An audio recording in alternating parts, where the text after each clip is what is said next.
Repressão, tortura, mortes, corpos desaparecidos.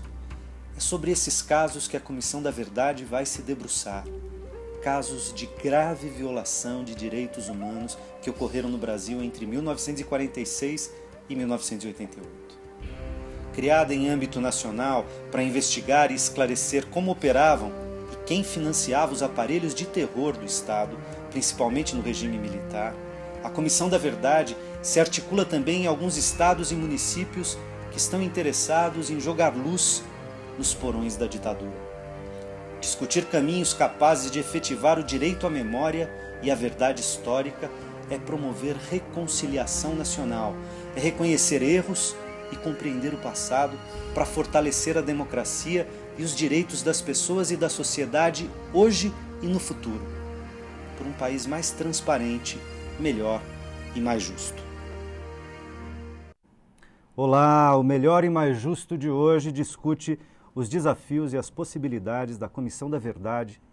Para essa conversa, convidamos Ivan Seixas, jornalista e assessor da Comissão da Verdade de São Paulo. Marcelo Zelic, vice-presidente do Grupo Tortura Nunca Mais de São Paulo. Atom Fonfilho, advogado e diretor da Rede Social de Justiça e Direitos Humanos. E Alípio Freire, jornalista, escritor e diretor do Núcleo de Preservação da Memória Política. Bem-vindos. Para começar, em nome da memória histórica, eu quero pedir a vocês que ajudem a traçar um rápido panorama da ditadura no Brasil. O que foi o golpe militar? Quais interesses estavam em jogo? Enfim, o que aconteceu no Brasil nos chamados anos de chumbo. Bem-vindos de novo. Alguém quer começar? Para a gente situar, quer dizer, a gente está do fim da ditadura, da redemocratização, a jovens que não viveram aquele período e não necessariamente conhecem com mais detalhes. Para a gente contextualizar e a discussão sobre a Comissão da Verdade, eu gostaria que a gente pudesse falar o que foi aqueles anos, os tristes anos de chumbo no Brasil.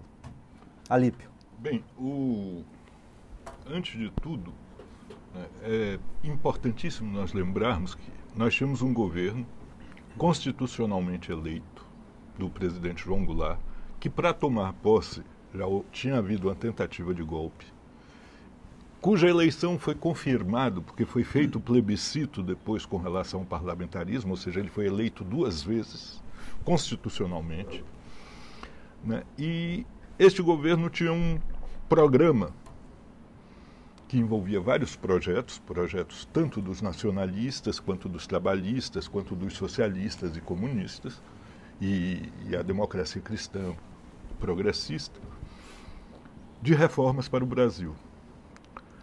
Esse programa de reformas, eu vou rapidamente falar de 3 ou 4 apenas, e mostrar como elas têm a ver hoje com a vida de cada um de nós. Com os que nasceram ontem, com os que nasceram hoje, com os que nascerão amanhã. Porque foi uma grande encruzilhada para o Brasil.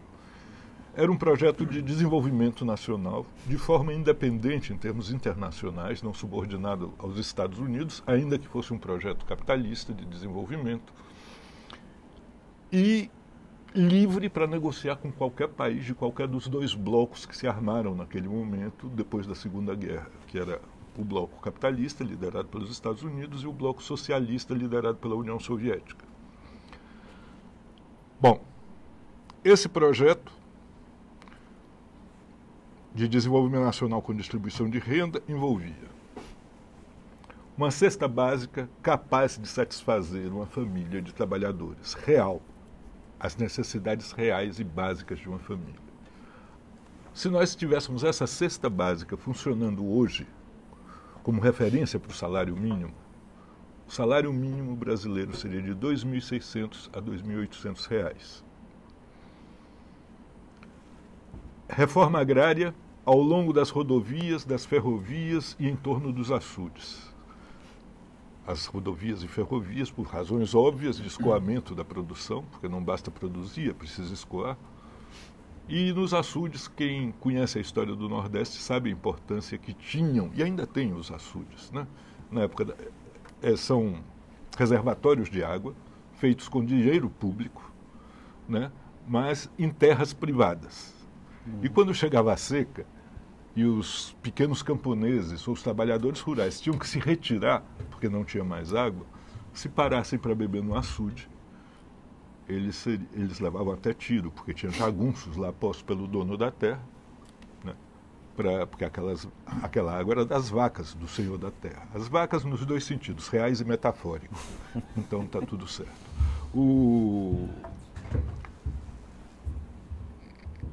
Tecnologia. Desenvolvimento de tecnologia nacional, para não pagar royalty ao capital estrangeiro, e desenvolver e implantar no país uma tecnologia de acordo com o desenvolvimento social do país. Ou seja, todos nós lembramos dos anos 80 e 90, quando foi implantada a robotização, as novas bases tecnológicas, os computadores, a informática, que levou ao desemprego milhões de trabalhadores. Ou seja, e um projeto como esse, de certa maneira, contrariava interesses das elites econômicas, Totalmente. políticas e das Forças Armadas Claro. no Brasil, para que todo mundo possa dar um pitaco nessa conversa do primeiro bloco. Queria botar, Ivan, por favor. Só deixa pra- eu falar uma coisa. ok. E essa tecnologia que nós desenvolvemos, nós não íamos pagar por ela ao exterior. E nem íamos desenvolver uma tecnologia que gerasse desemprego. Então, só para a gente ver algumas coisas que têm a ver com o presente disso daí. Sim, essa agenda continua atual. Atual. Atual. Atual, Porque de essas certa coisas não maneira, foram atual. conquistadas. A reforma agrária continua na pauta, as questões da tecnologia continuam na pauta. Só que a reforma embora- agrária, naquele momento, era parte estrutural do projeto. Hoje, a reforma agrária cumpre um outro papel nesse contexto nacional e internacional, que é importantíssimo, mas somente para mostrar que o outro era... Sim, embora atual, com Isso, diferenças. isso. Né? Ivan, por favor. Isso que o Alípio está falando basicamente, eram dois projetos que estavam confrontados, né? Um projeto de soberania nacional e de desenvolvimento autônomo do país, mesmo que de forma capitalista, e o outro que era entreguista, que era subserviente aos interesses externos. O golpe... Sobretudo dos Estados Unidos. Sobretudo dos Estados Unidos. O golpe é dado exatamente dessa forma, que é financiado e instruído pelos Estados Unidos. Uma parte das Forças Armadas atende aos interesses da burguesia brasileira, mais reacionária. A gente não pode imaginar o golpe de 64 como se fosse da cabeça dos militares, deu vontade de... Não é uma mera quartelada. Não é quartelada. É um golpe civil-militar, né? Não é também uma coisa para satisfazer os interesses dos militares. Os militares se prestaram o papel de servir a burguesia mais reacionária dentro daquela ideia da Guerra Fria, que é o perigo comunista está chegando pertinho da gente. E os caras dão esse golpe, e o golpe, é bom a gente sempre lembrar, a ditadura não foi um governo que de uma hora para outra resolveu torturar e prender as pessoas. Foi o assalto ao poder, assalto aos cofres públicos e a implantação do terrorismo de Estado para implantar um modelo econômico de interesse dessa burguesia. Isso daí leva ao quê? O terrorismo de Estado é a forma de manutenção da ditadura, porque as pessoas não gostam de viver em ditadura. Houve reação nos primeiros momentos do golpe, as pessoas saem às ruas, são abatidas a tiros, no Rio de Janeiro, em Recife, e há uma repressão muito grande. E essa repressão se desenvolve depois de outras formas, que é chamar as pessoas, convocar as pessoas para depor, porque eram suspeitas de serem contra o novo regime, porque eram a favor da democracia, e de repente as pessoas davam uma louca e se matavam. É óbvio que foram mortas sob tortura. Nos 2 primeiros meses da ditadura morrem quase 23 pessoas, se não me engano. Em acidentes e suicídios estranhíssimos. Não eram acidentes, eram todas mortas claro, eram todos assassinatos, né? Mas, suicídio. Mas a versão oficial... Que na realidade era para ocultar as torturas. E isso daí você tem um regime que vai se prolongar por 21 anos com muita repressão. E não é essa conversa de que era os estudantes que estavam sendo. Era a classe trabalhadora que era o objetivo maior. Porque estudante estuda. O trabalhador faz parte da luta de classe. E essa luta de classe era para impor um regime com um interesse de classe que era da burguesia, tinha um interesse que não era esse daí, sim, que era dos trabalhadores. Então precisa descer porrada. E o principal é lembrar que nos primeiros dias da ditadura, todos os sindicatos sofreram intervenção. Alguns botavam advogados, botavam pelegos, outro era milico mesmo que entrava lá para ser o interventor. Ivan, deixa eu pedir para que o Marcelo e para que o Atom possam entrar na conversa, e eu vou me responsabilizar aqui, eu pedi uma síntese de um tamanho, de um período cheio de informações, mas apenas para a gente situar a conversa. Vou pedir ao Marcelo e ao Atom que sejam brevíssimos para ainda falarem no primeiro bloco. Só apontar um fato que mostra bem assim a que veio o golpe, né? Então, uma das primeiras medidas do Castelo Branco é revogar a lei de remessa de lucro, né? Por exemplo.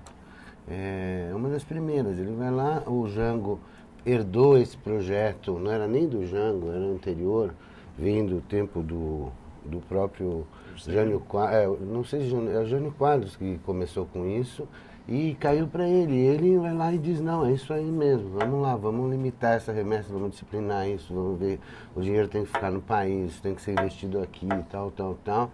E quando o Castelo assume, por exemplo, esse é um primeiro ponto. E um outro eixo, a da reforma agrária. Então, quer dizer, que projetos esses estavam colocados? E junto com a questão da reforma agrária, por exemplo, você tem ali em 64 o assassinato de inúmeros camponeses que até hoje continuam sem rosto e sem nome, né? O MST, por exemplo, nos anos 80 fez um trabalho de mapear as pessoas assassinadas no campo desde 64 e não conseguiu pegar essa totalidade. Você veja que hoje, por exemplo, o Ministério Público Federal de Pernambuco está realizando um trabalho para tentar levantar o nome, a situação das pessoas, dos camponeses ligados às ligas, que foram assassinados nos primeiros dias do golpe. Bastante comum que as ditaduras não tenham nenhum apreço pela precisão das informações. Você tem então esse eixo, passo para o FOM, mas esse eixo que é muito claro, a ação na questão econômica, no benefício das corporações estrangeiras, onde ele revoga a lei de remessa de lucro, México revoga a questão das desapropriações, de terra que o Alípio chegou a colocar, e efetivamente sai pegando todo mundo. Eu só queria lembrar, de certa forma, os que antecederam já deram um quadro bastante claro, né, dos objetivos do golpe militar. Tudo. Mas eu só queria lembrar que um dos objetivos também que vale a gente considerar é o fato de que estiveram as ações voltadas contra o movimento sindical, contra o movimento operário e contra o movimento social camponês, basicamente. E isso fica bastante claro na repressão que se fez contra as ligas camponesas no Nordeste, principalmente Paraíba e Pernambuco, né? No Rio Grande do Sul, contra o MASTER, Movimento dos Agricultores Sem Terra. E como o Ivan já marcou bem, o fato de que todos os sindicatos sofreram a presença dos agentes da ditadura, seja através de intervenção direta, né, nomeação de interventores, seja através de acompanhamento daqueles que estavam para ver se eram ou não capazes de cumprir os objetivos que a ditadura reservava para eles. Isso fez com que um grande número de militantes e dirigentes sindicais fugissem no primeiro momento, principalmente para o Uruguai, né?